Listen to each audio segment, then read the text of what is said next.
کیا ہوا کرتا تھا ان بچوں کے ساتھ اس خوفناک جنگل میں جو غائب ہو جایا کرتے تھے؟ کون سا بھیانک واقعہ پیش آیا اس فیملی کے ساتھ؟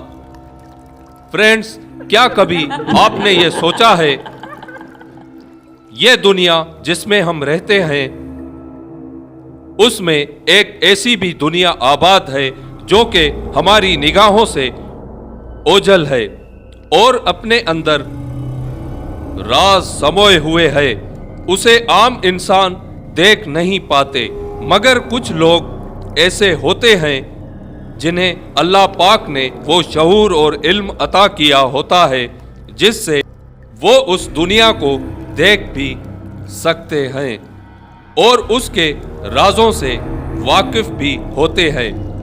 فرینڈز، ایسے ہی ایک راز سے پردہ اٹھانے کے لیے اس دنیا کا رخ کرتے ہیں۔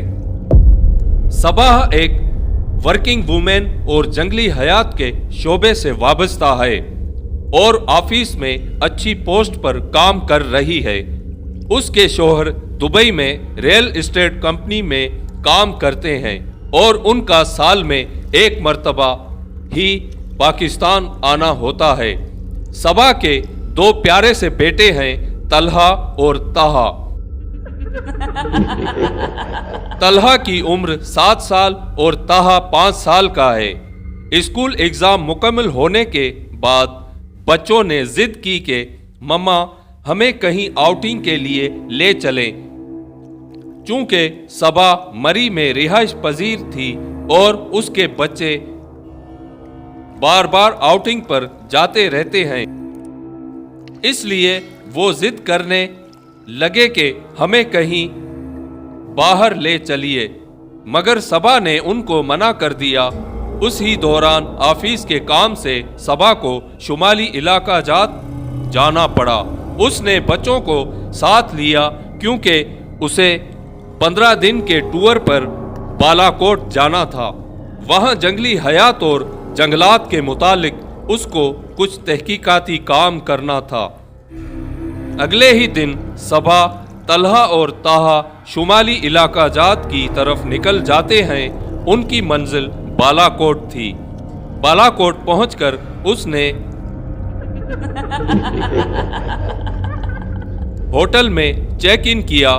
دوپہر ہو چکی تھی، سب بے انتہا تھک چکے تھے، اس لیے تینوں گہری نیند میں سو گئے۔ اس ہوٹل سے تھوڑی ہی دور گھنا جنگل تھا۔ یوں سمجھیے کہ وہ ہوٹل جنگل میں گھرا ہوا تھا اور بہت ہی خوبصورت لوکیشن پر واقع تھا۔ عصر کا وقت ڈھلنے کو تھا۔ صبا اور بچے گہری نیند میں تھے کہ اچانک ایک دردناک چیخ فضا میں ابھری اور صبا کی آنکھیں کھل گئیں۔ بچے بھی اس خوفناک چیخ کو سن کر جاگ چکے تھے۔ صبا کی دھڑکنیں بے قابو تھی۔ وہ گہری نیند سے جاگی تھی، اس لیے کچھ سمجھ ہی نہیں پا رہی تھی۔ اتنے میں دروازے پر دستک ہوئی اور روم سروس والا شام کی چائے لے آیا۔ صبا نے چائے پی کر پاس کے جنگل میں جانے کے لیے بچوں کو بتایا اور وہ سب تیار ہو کر ریسیپشن پر آتے ہیں اور صبا مینیجر سے کہتی ہیں ہم ذرا پاس کے جنگل میں جا رہے ہیں۔ مینیجر اسے چونک کر دیکھتا ہے۔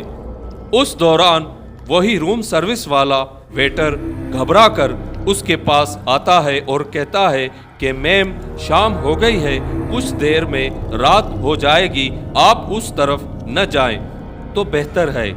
رات کے وقت وہاں کوئی نہیں جاتا۔ صبا مسکرا کر کہتی ہے کچھ نہیں ہوتا، ہمارا تو تعلق ہی جنگلات سے ہے۔ کچھ دیر بعد صبا اور بچے ان گھنے جنگلات میں داخل ہو رہے تھے۔ گھنے لمبے لمبے درخت، لمبی گھاس، جنگلی پودے ایک عجیب ماحول پیدا کر رہے تھے۔ ابھی وہ کچھ دور ہی چلے تھے کہ اسے پھر وہی دردناک چیخ سنائی دی۔ یہ آواز بہت دور سے آ رہی تھی۔ صبا کو تجسس ہونے لگا چلتے چلتے وہ کافی آگے نکل آئے اور جنگل گھنے سے گھنا ہوتا گیا۔ مغرب چھانے لگی اور آہستہ آہستہ اندھیرا پھیلنے لگا۔ صبح سرچ لائٹ لے آئی تھی، کچھ خاص فکر نہ تھی۔ صبح آگے بڑھتی جا رہی تھی اور بچے اس کے پیچھے تھے اور بچوں کے چہروں پر بہت خوف تھا۔ رات کا اندھیرا پھیل چکا تھا۔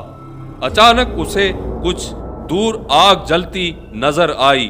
وہ جلدی جلدی اس آگ کی طرف بڑھی۔ ایک دل دہلانے والا منظر اس کے سامنے تھا۔ 3 فٹ کا ایک بہت ہی خطرناک بت رکھا ہوا تھا۔ اس کے سامنے ایک پتھر رکھا تھا جس پر تازہ خون اور کچھ گوشت کے ٹکڑے بکھرے ہوئے تھے۔ بت کا سارا وجود خون سے تر تھا اور اسی پتھر کے سامنے آگ جل رہی تھی۔